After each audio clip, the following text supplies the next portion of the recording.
A prison fight escalating over plans to move the most dangerous kids to a new jail in East Baton Rouge. Reformers and even law enforcement caught right in the middle of an emergency move after frequent escapes. News 2's Bess Cashley live in the newsroom with the new drama tonight. Michael, Sylvia, protesters aren't happy with the state plans to move juveniles into Angola until a renovation at Jetson in Baker is complete. Money for schools, not prison. Money for housing, not prison. Money for mental health, not prison. A handful of protesters gathered outside the Jetson Center for Youth in Baker to take a stand against what they consider to be a huge injustice.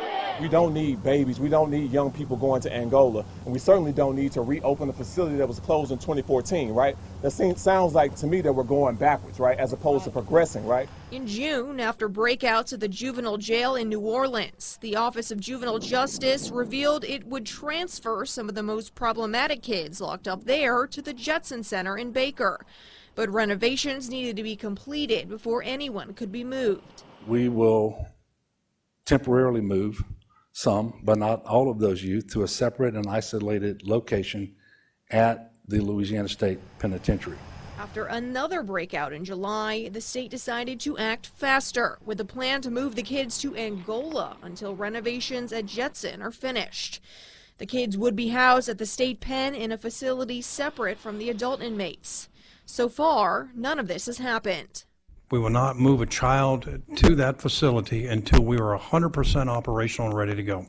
So to that end, all children have been moved from Bridge City at this point? Not a one. Okay. No, ma'am. Not one single youth has been moved. Young people can actually come back and be rehabilitated. It's not the only protest surrounding the jail move. Ready to fight? Yeah. All right. Let's fight. In Baker, city officials are frustrated the OJJ still hasn't agreed to a meeting about concerns the facility, even renovated, isn't safe for anyone.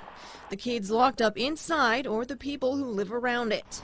They can't protect the guys in Angola, the grown men, so I know they're not going to protect these kids, right? The group gathering Tuesday isn't happy with either option. Like, that's like putting a baby in the jungle. Put a baby in the jungle, anything coming at him. Jungle Book. If you've seen the movie, you know, the anaconda. But many of these juvenile offenders aren't babies. Some are violent criminals. One of the escapees in July even shot a man while he was out. When asked what should be done with them, these groups say it's all about intervention. If we were actually doing what the juvenile system was supposed to do, we'd have so few kids in the prison, we wouldn't have a need for these large prisons that we keep trying to build. And we certainly, if we were really trying to support young people, we wouldn't be housing them at Angola. That's a recipe for disaster.